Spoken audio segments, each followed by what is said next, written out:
Bienvenue dans cette vidéo et aujourd'hui nous allons voir ensemble comment réduire les charges de votre micro-entreprise. Nous allons donc voir ensemble les cotisations sociales, quelles sont les erreurs qui sont les plus courantes à éviter. Nous allons voir les seuils de chiffre d'affaires, la fiscalité, nous allons voir également d'autres charges à prendre en compte et une astuce pour pouvoir réduire sa CFE jusqu'à 1 000 € par an d'économiser. Ok? Donc restez bien attentifs jusqu'à la fin puisque j'ai un petit cadeau pour vous.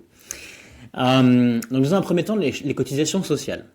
Donc les cotisations sociales sont calculées effectivement en fonction du pourcentage du CA. D'accord? Et elles vont varier en fonction de la nature de l'activité que vous allez exercer. Donc les ventes de marchandises 12,3%, les prestations de services commerciaux ou artisanales 21,2%, les prestations de services libérales 24,6%. Ok, donc ces cotisations-là, elles couvrent effectivement l'assurance maladie, la retraite, les allocations familiales, la CSG, CRDS et aussi également d'autres prestations sociales. Ok, donc il est important effectivement du coup de noter que même si vous n'avez pas de chiffre d'affaires par exemple, vous avez besoin de déclarer celui-ci, même s'il est de 0. Évidemment, aucune cotisation du coup n'est due si le chiffre d'affaires est nul, évidemment. Par contre, vous pouvez effectivement opter pour le paiement de cotisations minimales afin de maintenir vos droits sociaux. Ok. Donc, comment éviter les erreurs courantes? Donc ça, c'est une question importante. Gérer une micro-entreprise, c'est vrai que ça peut paraître assez simple, mais il y a des erreurs que la plupart des gens font et qui peuvent entraîner des complications.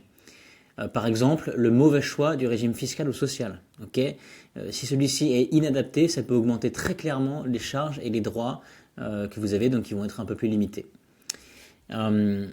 Ensuite, eh bien, si vous oubliez de déclarer votre chiffre d'affaires, par exemple, alors même en l'absence des revenus, la déclaration, comme je disais, elle est obligatoire. Okay, donc, il y a aussi également si vous ignorez les seuils de chiffre d'affaires. Donc si vous dépassez les plafonds par exemple, même sans savoir, eh bien ça peut entraîner un changement de régime fiscal, ce qui peut avoir en effet un impact sur le pourcentage auquel vous êtes taxé. Ensuite, de négliger les obligations liées à la CFE. Ok, donc la CFE, c'est la cotisation foncière des entreprises et elle est due dès la 2e année de votre activité. Ok. Et ensuite, l'une des erreurs courantes aussi, c'est de confondre le chiffre d'affaires et le bénéfice. Bon, ça, je pense qu'on l'a tous fait à un moment donné, mais assez rapidement, on ne se trompe plus. Le chiffre d'affaires donc ne correspond évidemment pas au revenu net. Ok, donc pour éviter les pièges, il est essentiel du coup de vous informer et de vous faire accompagner. Ok. Et il existe des plateformes comme legalplace.fr qui proposent justement des services pour vous aider à gérer efficacement votre micro-entreprise, d'accord, pour ne pas faire d'erreurs. Ok, surtout c'est important. En vous fournissant des outils, des conseils qui vont être adaptés à votre situation bien particulière et parfois complexe. Ok, donc je vous ai mis le lien dans la description de cette vidéo pour accéder à legalplace.fr, d'accord, donc le bon site officiel et par lequel, via ce lien, vous allez pouvoir avoir accès à un petit bonus, à un cadeau dont je vous ai parlé, que je vais vous dire justement dans un instant.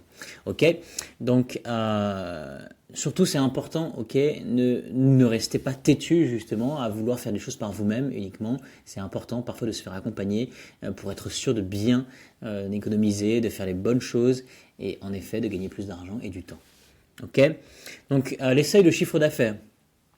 Pour pouvoir bénéficier du régime de la micro-entreprise, votre CA ne doit pas dépasser donc annuellement 188 700 € pour les activités de vente de marchandises et 77 700 € pour les prestations de services. Ok, dépasser ces seuils-là, ça peut entraîner effectivement la perte de votre régime fiscal, ce qui n'est pas génial. D'accord? Donc ensuite la fiscalité. En tant que micro-entrepreneur, vous avez le choix effectivement entre deux modes d'imposition. Ok, donc une imposition classique, c'est-à-dire que votre revenu imposable il est déterminé après un abattement forfaitaire appliqué à votre chiffre d'affaires. D'accord, donc ça va être 71% pour la vente des marchandises, 50% pour les prestations de services BIC et 34% pour les prestations de services BNC. D'accord. Ensuite, le versement libéral de l'impôt sur le revenu. Donc vous payez en effet un pourcentage fixe de votre chiffre d'affaires en même temps que vos cotisations sociales. Donc ça va être 1% de la vente de marchandises, 1,7% pour les prestations de services BIC et 2,2% pour les prestations de services BNC. Ok, donc ce mode il est assez avantageux si votre revenu fiscal par exemple ne dépasse pas un certain seuil. D'accord. Donc les autres charges. puisqu'il y en a. Donc, cotisation foncière des entreprises, c'est-à-dire donc la CFE, hein, elle est obligatoire à partir de la deuxième année d'activité. Donc, son montant, il va varier effectivement selon votre commune de résidence et le chiffre d'affaires qui va être réalisé. Ensuite, donc, la contribution à la formation professionnelle. Okay, donc, elle est calculée en fonction du pourcentage du chiffre d'affaires. 0,1% pour les commerçants, 0,2% pour les professions libérales, 0,3% pour les artisans. Okay, donc, les contributions, celles-ci permettent donc de financer votre accès à la formation professionnelle. Okay, pas à négliger. Maintenant, l'astuce pour pouvoir réduire sa CFE. Okay, donc, j'ai une question pour vous. Est-ce que vous saviez en effet que le montant des cotisations foncières des entreprises, donc CFE, hein, peut varier en fonction de la commune où est domiciliée votre entreprise? Eh bien, en choisissant justement judicieusement votre adresse de domiciliation, vous allez donc pouvoir réaliser des économies assez importantes. Okay, par exemple, à Paris, les taux de CFE sont parmi les plus bas de France, ce qui peut paraître étonnant, mais c'est vrai. En domiciliant votre micro-entreprise dans la capitale, donc il va vous être possible de pouvoir réduire votre CFE à moins de 100 € par an, okay, contre une moyenne nationale avoisinant les 1000 €. Ok, donc important à prendre en compte. Et les services de domiciliation en ligne, okay, tels que ceux qui sont proposés par legalplace.fr, eh bien, offrent des adresses prestigieuses à Paris, à partir seulement, effectivement, de 17 € hors taxe par mois.